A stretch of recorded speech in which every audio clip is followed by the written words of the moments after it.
All right, you all, welcome to the Green Teas Podcast. I hope you all are having a fantastic day or night whenever you're watching this. As you can see, I'm in a different location. I'm in my office today, but it's a different location because we have a very, very, very special guest today. I know you heard on the podcast previously that they're building this beautiful golf course that was formerly called The Crossings. It's going to be near my home. We have the man who is making that all happen. He is the legend in Henrico County. He's the executive director of the Henrico County Sports and Entertainment Authority, formerly of NASCAR, Richmond International Raceway. We have Dennis Bickmeier. Dennis, how are you, sir? I'm doing great, man. Thanks a lot for having me. I'm looking forward to our conversation. I'm looking forward to it too. And for those who do not know, Dennis has his own podcast. It is much better than mine. So if you get a chance to do that after you look at this podcast, go search the Henrico Sports and Entertainment Authority. They have awesome podcasts with great guests that are going to tell you a little bit more about what we're doing in Henrico County. I say what we're doing because I'm a Henrico County resident, but also what is to come in the sports and entertainment industry in Henrico County and also probably in your neighborhood, wherever you are, because this is a burgeoning industry.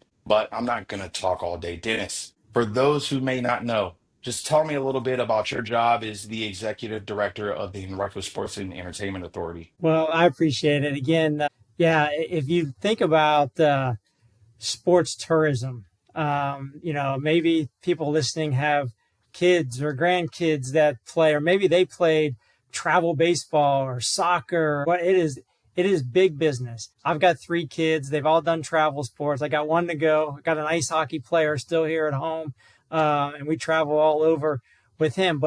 But it's all based around sports tourism. So sports tourism is its own kind of segment of the tourism economy now. When we think of tourism, we used to think of like leisure and family travel or business travel or adventure travel. It's sports tourism travel. It's all these families that are rolling into different cities to, again, with their kids to play travel baseball or softball or soccer or lacrosse, whatever that might be. Henrico and really the Richmond region has been involved in sports tourism for a number of years. Henrico took it a step further and created this Sports and Entertainment Authority a couple of years ago.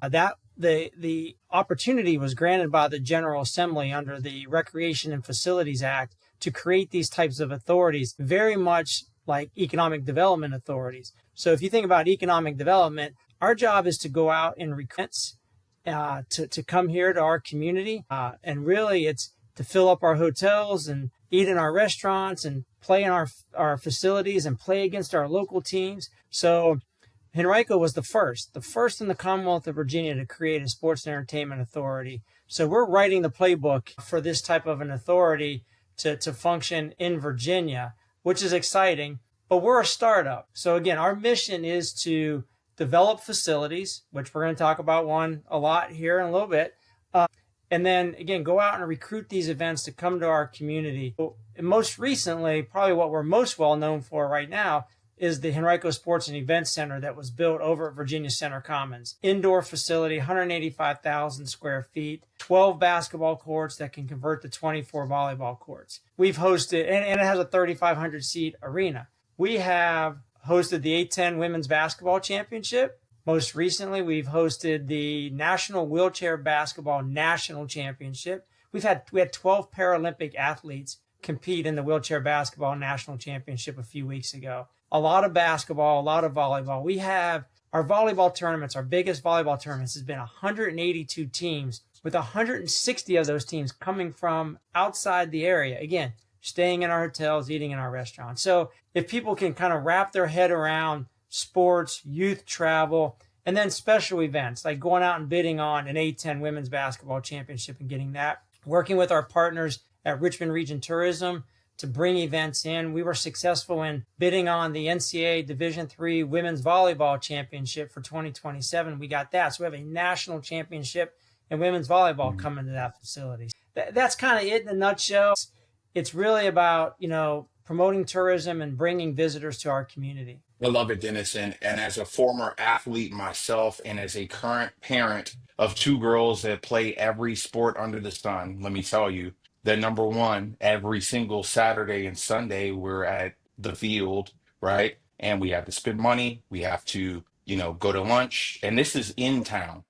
Yeah. Back when I was a kid, I played AAU basketball, and it was a great time with parents, right? But also, it was a great time discovering new locations. I had no idea what Roanoke was before I went to Roanoke for basketball. I didn't know what Martinsville had to offer before I went to Martinsville for basketball. There are millions of people in the Commonwealth of Virginia and around the country that are coming to Henrico County specifically for a sports tournament and then discovering how great of a county this is, from dining to entertainment to Yeah. travel. Honestly, I mean, we've got it all, and it's so great that you all, and I got to shout him out, Delegate Rodney Willett. Sorry, I'm in the Mhm. business, so I want to give him his credit, and Delegate Luke Torian, who also has been instrumental behind the scenes on really thinking forward on the idea of sports tourism being an economic driver. And I gotta say, I credit you guys for Yeah. making it a reality with the center. Like the arena currently is amazing. I was actually there. Not only does it host sporting events, but it also hosts Henrico County school events, right? My Yeah. children had Graduations. Yeah. yeah. So this isn't just a sports center. This has been a project to bring the community together. And Definitely. one of the things that I've seen throughout the state when people are thinking about and investing in things like this is what is the tangible impact to us, right? Are we just bringing in sports? No, you're bringing in curious people who are looking for a community to thrive. And that's what you all are doing in Henrico. I must thank you. Yeah. Uh, Yeah. but day to day, I mean, you say you're running a startup, Startup. which, hey, and I know, look, my startup friends from Darden will probably tell me their day's 24 hours long and they work 24 hours long. So, what Yeah. does a day look like for Dennis Bickmeier? So it's first of all, we're blessed with a really good team, and again, the county and our elected officials have really pushed all in on this to give us the opportunity to build a team. There's 7 of us that are full time, and again, I have to keep reminding myself we only started in April of 2022. So again, we're just 2 years old, or I guess we're 3 years old now. Wow. So I guess we got a really good talented team that have been in the industry, either in the sports industry or working on the tourism side to blend our experiences. But day to day, it's leading that team. It's always getting ready for the next event, recapping the previous event, those types of things. What have we learned? Whether it's at the sports center or if it's at one of the outdoor facilities like Glover Park or Glen Allen softball or whatever. So we're always learning and trying to improve for one, but a lot of it too is looking towards the future in my role. So again, we got 2 people that focus on the business development side. We got a team that focus on the event execution side, and we partner with recreation and parks on a lot of that event execution. We can't do what we do without them because they get the fields ready, they maintain the fields, they're out there helping us execute the events. And then, obviously we got the back of house stuff, got the HR, accounting, finance, all that stuff working, guest services, marketing, all those things. Now, that sounds like a lot for 7 people, but what's so awesome about the industry that we work in, and for a lot of people, we always talk about we wear multiple hats. So I have no issue going out there and picking up trash outside the building so that the building's looking good, sweeping a floor. I don't care. Mhm. It doesn't matter to me. I just want to get the job done. But we do spend a lot of time talking about the future. So future facility development, upgrades to current facilities. And then again, out on the road, 2 of our folks were just in Tulsa, Oklahoma for our industry trade show, out talking to event promoters about why they should bring their event to Henrico, the greater Richmond area. I mean, we were well represented in the greater Richmond area, promoting our place as a destination for sports travelers. We have a lot to offer. Again, we've got great facilities. So we're constantly got things in motion with the general government side and with rec and parks on facility development, facility upgrades. What's next? What's next? What's next? I get that question a lot. And again, I know we're going to talk a lot about that in a little bit. And shout out to Catherine O'Donnell at Richmond Region Mhm. Tourism too. I just want to shout out her team. They're doing a fantastic job along with you all as well, making the case for the Richmond area as being legitimately a great tourist destination for sports. But also, I just want to comment this before we go forward. A really great thing about you, Dennis, is that you love your job. Like it is evident, like when you talk about This what you're smile, you mean? doing. Yeah, I mean, just saying there were clues here or there. I was like, ah, maybe he does, maybe he doesn't. But just just thinking about your history, you are bought in, you're sold on sports and the transformational impact that sports can have on society. And I love that. When I was looking back at like your history, you've been in this for a long time. Can you talk to everybody about kind of your background in sports? You didn't start here Yeah, in 2022. You've had a long road in sports. Can you talk about that? I have. Yeah, thank you for asking. I've been at this for a long time, 36 years, I think. And I've been blessed. It's been an amazing industry to be in. And I love talking to young people about careers in sports, sports administration, facility management, all that. And I do it a lot with our high schools. I go to some of the colleges and speak as well because I love the business of sports. But that's the key. It's a business. We work in a fun business. Mhm. It's a lot of fun, but it's a business. It's big business. I mean, think about the TV contracts that are involved in sports and the billion-dollar facilities that are out there being constructed now or recently opened, and these mega events from the Super Bowl to the Final Four and all that stuff. And I've been blessed. I've worked 2 Super Bowls. I've worked 4 Final Fours. I've worked a Major League Baseball All-Star game. I mean, I've been blessed. But yeah, for me, I mean, my path out of college at Ohio University, undergrad, journalism, public relations major, knew I wanted to work in sports. And when I was in college, and this is one of the tips I give young people, like you got to start building your resume now. Find those opportunities to Mhm. volunteer at events, work in the athletic department. If this is what you want to do, start building that resume now, because what I did as an undergrad helped me get into grad school to a sports management program at Ohio U. And so many universities have those graduate and undergraduate degrees in sports management now, but they're competitive. They're tough to get in. A lot of people want to work in our industry. It's tough to get in. So you got to start building that resume now. But I'll tell you, I ended up with an internship with the LA Dodgers in LA, small town Ohio kid, Ohio River kid, little town out to LA, and ended up living out there for 18 years. Never saw that coming. Internship from the Dodgers, transitioned to my first full-time job with the LA Rams in public relations. And then the Rams moved to St. Louis, unfortunately, and I opted not to go. Took a job with the Big West Conference as their sports information director, so worked in college athletics a little bit. Then went to work for at that time, the Anaheim Angels, formerly the California Angels, so back in baseball. And then, as I can say this, and I don't want, sorry to take up so much time on this subject, but I'm very passionate about this for anyone that's listening and watching about, how do you get into this business? I never stopped volunteering or trying to help people work sporting events. When I was working for the Big West Conference, I went and helped a friend of mine who was the sports information director at the University of Southern Cal. I'd go up there and work football games. I did the same in motorsports. My boss at the Dodgers became the PR director at California Speedway when it opened, 1997. He's like, I need help. I need some volunteers. I need some PR folks to come help me. I did that. And 2 years later, I kept volunteering, helping him out. 2 years later, he got promoted, brought me in. Then I spent 20 years in motorsports. Never saw that coming. Followed motorsports, but I loved the business of motorsports. I got in it at a time when it was absolutely booming. I get all that, but it was a fascinating time to be in motorsports. I've seen it at its height. I've seen it at its low, and trying to battle back through that. So anyways, that's how I got to Richmond. I was in California working at a racetrack.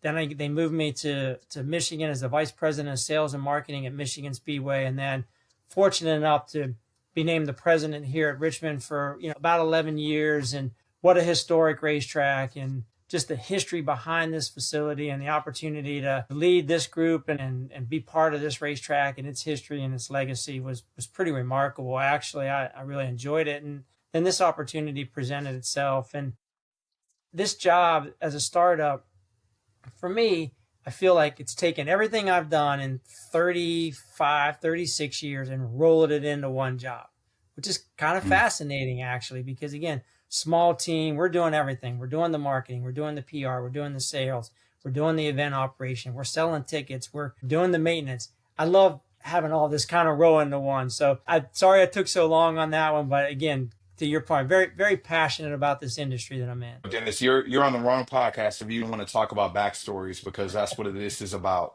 I hope that, somebody out here is getting the lesson of hopefully the lesson of the story, which is follow your passion, Yeah. right? Like You will never know where your passion will take you if you follow it, and you will find that it will take you really great places if you find what you love to do and just do that and just Yeah. keep doing it, no matter where, for free, for paid, wherever, just do Yeah. that and you'll be successful. So Yeah. thank you. I Yeah, always yeah, we're talk going to talk about all night. I always talk about these whys in the road that people encounter in their careers and stuff. And, you've got to make decisions. You make decisions based on family or place or obviously the opportunity. But when you pick that path, then you're all in on that path. And then if there's if there you get to another why, then you got to evaluate it and make those decisions. I've had a lot of those fork in the road moments in my career. LA, leaving LA, going to St. Louis, go, don't go, opportunity, stay, pick the path, made a decision. That's the key. Made a decision, stuck with that decision, moved forward, got to another why, made a decision, moved forward. And, it's sometimes easier said than done, but people get presented these opportunities and these decision moments in your career, and you evaluate it, you make the best decision you can, and you move on. And you also seem like a make it work kind of guy, right? Like if I'm going to make a decision, I'm going to make it and I'm going to make it work Yeah. the best I can. So, Yeah, yeah. and again, we're going to get to our main topic here. That's what we're trying to do with this golf course. Then And man, that's exactly I where set we're you up. going. I set you I up for a mean, transition. you're lobbing it up. I mean, come on, Dennis. This is why you're a better podcast host than I am, because you're literally leading us into our next question, which is Henrico acquiring the golf course. How did that happen? Like, did you all just wake up one day uh, at the Henrico Sports and Entertainment Authority and say, "Hey, let's acquire a golf course," or did somebody approach you with it? No, so the aha moment was just prior to this past year's Dominion Energy Charity Classic, the PGA Tour Champions event here in Henrico at CCV, or I should say here in our region, because it is a regional event. It's a community event, just Mhm. like the NASCAR races are. I mean, it's region wide, and certainly both of those events bring national and international attention to our facility as well, with broadcast TV and media coverage and all that. So I've been a huge fan of that golf tournament since the beginning, and love going out there on Fridays. I think it is like being in a chamber event out there on Friday. You see hundreds of people that and it's just so. Anyways, I felt when that announcement came, it was kind of an aha moment. It's like, wait a minute, like this is ingrained in our community again, kind of like the NASCAR races are. We got to maybe try to keep this around. Like, how do we do this? So I went to Anthony Romanello and the Economic Development Authority, and we partner with economic development on a lot of things. And it's not by accident that we're in the same building together, because of the relationship that we have and the partnership that we have on some things. And said, we don't want to lose this thing. And then I went to Giff Breed out at Independence Golf Club. If people know Giff and Independence, and Giff's company is Pros Inc., and certainly Giff's background in the golf industry is really well known. And said, we would like to keep this event in our community. And certainly Independence, they were interested in it when it first came here, as potentially being the host course. And I said, Giff, Henrico is really good at running big events. I mean, we've done the NASCAR race for 70 something years, 75 plus years. And we've done this one at that point, 8 years. It'll be 10 this October when the CCV and Dominion contracts end. We know how to do big things in Henrico. We don't have an 18-hole golf course, championship golf course. CCV has just been a phenomenal home for this tournament. Obviously, we got the Dominion Club. We had an 18-hole golf course with Belmont, which is now a 12-hole golf course where First Tee is. And I do want to touch on that at some point in this conversation, because it's a very important piece of the puzzle, what Belmont and what First Tee is doing in our community, again, across our region. Giff's like, well, there's not a lot of options in Henrico. I mentioned a couple of them, Dominion Club, Lakeside. And he said, here are the crossings, may be available for sale. Maybe we'll make some inquiries. And he did. And there was a deal to be made there. And so we went back to Anthony at EDA and said, hey, look, here's an opportunity to buy a golf course. It's 279 acres, which is pretty amazing. And could we acquire this? And if it never became a golf course again, we just acquired 279 acres for the county. So fortunately, again, through our county manager, our elected officials, we got the green light to acquire the golf course. That was step one. Step two is really where what Giff and his team are doing, and that's the operator agreement. But they're also, this is a public-private partnership. So the county's done the public side, acquired the land, and then we've also, from the Sports Entertainment Authority side, have put together what we call our sports tourism grants, and we've made a commitment to Giff and his team to do some grants over the course of a couple of years to help them with startup costs and things like that, as long as they hit these certain thresholds that they have to achieve to get the grant money. You got to earn the grant money. It's not just a check. You got to earn the grant money. So they've done those. They've done the preliminary design work. Lester George and Vinnie Giles, names that everyone should know in this area from a design standpoint. Their designs on the golf course are absolutely gorgeous, amazing. And now they're going through the permitting process, and they should have all their permits in the next few weeks. But the renovation, raising the money for the renovation is key. And it's about an $11 million renovation. It is not a cheap undertaking. If Giff were on this podcast, he would tell you the bones of the place of the crossings are really good. The routing of the golf course is really good. I've learned a lot about golf course architecture and routing, probably more than I ever thought I would, just listening to those guys talk. I've learned a lot. So we feel confident that the bones of the place are good, that Lester and Vinny's design will create this challenging championship level golf course that actually can stretch to about 7,400 yards. And we'll get back to that because that's going to be an important point as well. So step one, acquiring the golf course. Step two, get all the preliminary design work done, go through permitting. The big step is getting the money for the renovation, and that's what we're still working on.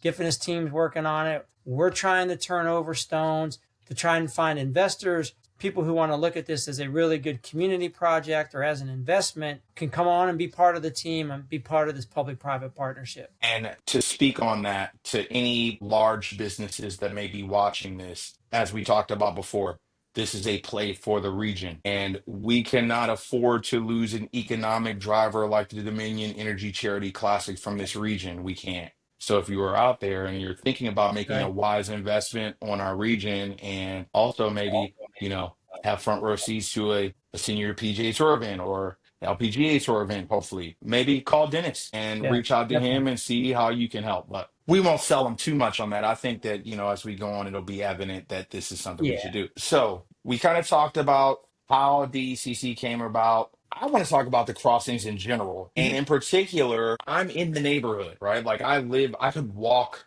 to the crossings essentially. I think I'm maybe a mile and a half away from it. Explain to them, like I know, how this logistically is probably the best place to host a golf course in this city from Yeah. the way that the interstate routes and where it is in location wise in the city. Yeah.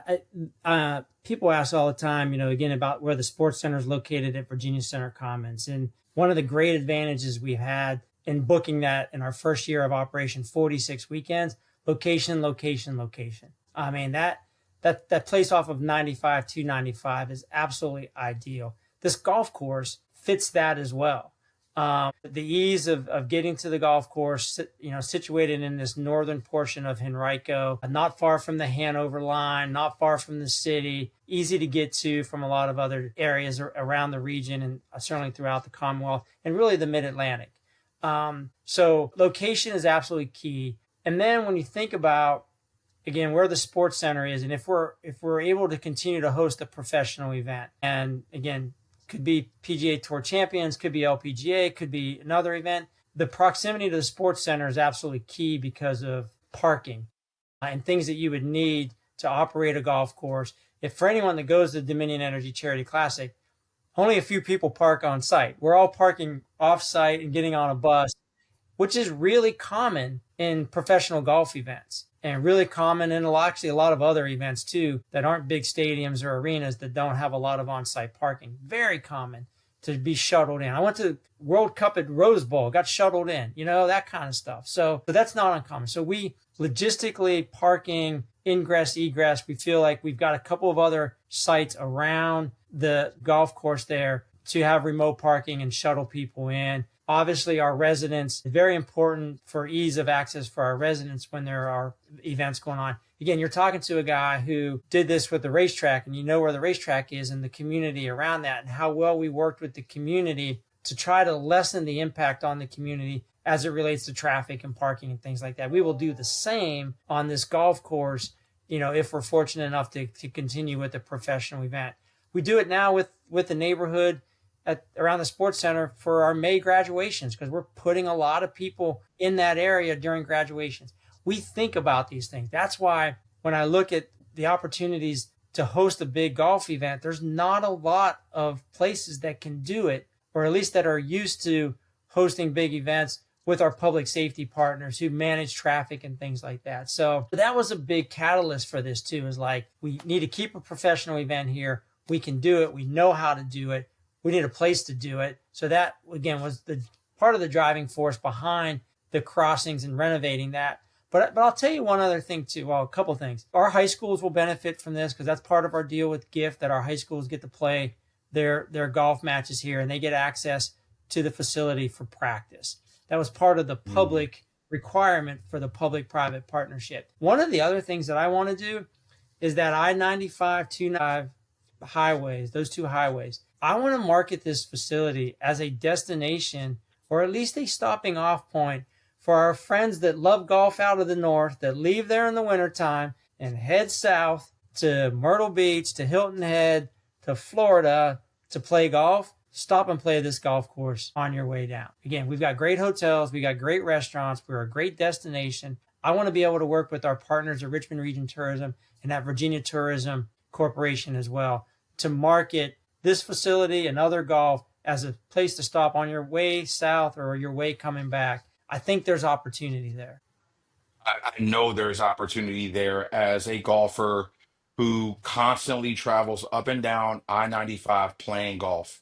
And my friends at Independence and my friends at Ventura and Royal New Kent, I love your courses. It takes forever to get there off of an interstate. This is, you're kind of rolling through, you got your clubs in the back of your car. You're like, hey, do I want to play at a top 10 course in the state? Why not? I'll just stop right Yeah. over here and play. And this is from the same folks that run Independence. So you know you're going to get a beautiful track, a quality track. Let's go back though to the public-private partnership part and using this not only as a place to host great golf tournaments, but also be a community hub for golf in Henrico. Can you just expound a little bit on kind of not only having this place, but also Belmont being also Mhm. another home of golf instruction, a place where people can play golf, public. Yeah, again, I mentioned the high school access. I think is really important for a redesigned, redeveloped Crossings golf course. But you can take that another step. You can look at what's happening with First Tee and all the young people that they have going through those programs. And even in Henrico, our phys ed teachers have built a curriculum around golf. So we're introducing kids to golf. So there's opportunity there that if a young person that gets introduced to golf, maybe through First Tee, wants to continue on, obviously Belmont's a great place to do that. 12 holes, you get around quickly, you got the baby bell. But as they continue to want to progress and maybe want a bigger challenge or something different, we've got this other opportunity. The Crossings has been shut down since August 8th of 2024. We have no 18-hole public golf course in Henrico County. Belmont's a 12-hole. You can add the 6 holes of Baby Bell. You can make a case that, yes, we do. But Belmont is serving a mission and a certain niche as well. We don't have an 18-hole championship golf course. I think we talked about this a little bit as an economic development project as well. When you look at what's going on in our county and in our region with all the housing that's being built, companies that are relocating here, companies that are expanding, it is an amenity for our community as well to have access to a really good public golf course. And there are so many people in that area that could fall out of their homes and be at a really good golf course. Yeah, exactly. I'm looking at one. So there's other benefits as well, just from a quality of life standpoint, to have a facility like this. So there's the tourism side, there's the quality of life side, there's the community side with the schools. And other programming that we can do there as well. The other thing too, and I really want to, and we've talked to one of our elected officials about this, Reverend Cooper, who's in his district, kind of laid the groundwork a little bit with the Career and Technical Education Centers to make this a learning center as well for maybe people who want to be like me and work in the business of sports or work in the golf industry or work in culinary because there's a restaurant there, or turf management. Like there are some really cool learning educational opportunities that we can provide our students in Henrico County. And that is part of this vision as well going forward. Wonderful. You're speaking my language with the career technical education. We might have to link up after this is over and talk about something not related to golf, but business. But that is fantastic. Do it. We talked about kind of the community impact. Let's talk about it for a second, the business part. Because I think a lot of people don't really understand kind of the dollars and cents of the economic impact and how much it really drives. I think that we calculated when I was working with the Solheim Cup folks, it was like a $30 million economic impact for a 4 day event. You know, that there's no possible scenario in which a locality could generate that type of revenue that quickly with a big event, unless you're in LA or Boston or DC. Talk about kind of what these type of events mean from a Sure. financial perspective from Henrico and what you all are kind of seeing could be a potential financial impact number. Yeah. So, I mean, the proof is in the numbers. So, part of this process to justify the purchase of the golf course and the desire to renovate it and the desire to keep a professional event in here was a study that was done last year by Magum. I'm not sure I'm saying their name correctly, but they're a firm here in town that, pardon me, that they do a lot of these economic impact studies really around the world. But so the Dominion Energy Charity Classic, as we know it, is generating $34 million annually in economic impact. When you think of the players, you think of the caddies, you think of the TV crews that are coming in, you think of the PGA officials that are coming in, any fans that are traveling in, even the day trippers, like me. I could be stopping somewhere. So all that stuff gets calculated. It's a big dollar figure, like you said, for a week-long event. A lot of the businesses in our community buy Pro-Am spots. And the Pro-Ams at the Dominion Energy Charity Classic sell out every year. It's one of the hottest tickets in town to be able to play in that Pro-Am. A lot of the companies are bringing guests in, flying them in for business purposes to play in those Pro-Ams. It's a big deal. It's a big opportunity to get business done. So, and then you think about, the company that comes in and builds the grandstands and builds the chalets and all that stuff. We're creating jobs, So anyways, just that event alone is driving that type of economic impact. Overall, sports tourism in Henrico in 2024 almost hit the $100 million mark directly related to sports tourism. Interestingly, in 2023, we were 72 million. Why the big jump? The indoor facility. That's the difference year over year, 23 to 24. And that big jump directly related to the indoor sports center over at Virginia Center Commons. So again, the proof is in the numbers. And these aren't our numbers. I mean, we put data in, there's a formula for it. We put the data in, it spits it back out. And again, very, very positive what's happening throughout our region in sports tourism. But golf's a big factor of this. I know I keep going back to the NASCAR race. For those that are watching and know our longtime friend, Jack Berry, who used to run Richmond Region Tourism for decades, going all the way back to the NASCAR race, he would tell me that this was the original sports tourism event 70 something years ago. So again, it's huge benefit to have these types of events in your community. And I can't stress this enough. The other impact that I don't want people to forget about is broadcast TV, seeing Henrico and Richmond and those names on TV. That means something. And, you never know when there's a CEO sitting somewhere in the Midwest or the Mountain Time Zones. Like, tell me about this Richmond again. Like, tell me about this Henrico County. They started doing some research like, oh, okay, wait a minute. In Virginia, the number one place to do business. In an area, a capital city, all that stuff. So all these things we do, are having some impact on our local residents, hopefully in a positive way, but certainly from an economic standpoint. And to those who doubt the fact that sports drives kind of visibility. I went to Virginia Commonwealth University, and it's probably either the biggest or the second biggest state school in the Commonwealth of Virginia. And before 2011, if I said Virginia Commonwealth, they would be like, "Where is that?" It's in Virginia. I don't know. But after 2011, you say the words VCU, and everybody knows exactly where you're from. You're from Richmond, Yeah. Virginia, because we went to the Final Four, and everybody saw not only my school, but my city all over TV for 2 weeks straight. That's the kind of impact you have nationwide. Then you talk about enrollment went up, applications go up, people want to travel. This is a huge play for our region, Dennis, and I'm praying that we can get it done and get it across the line.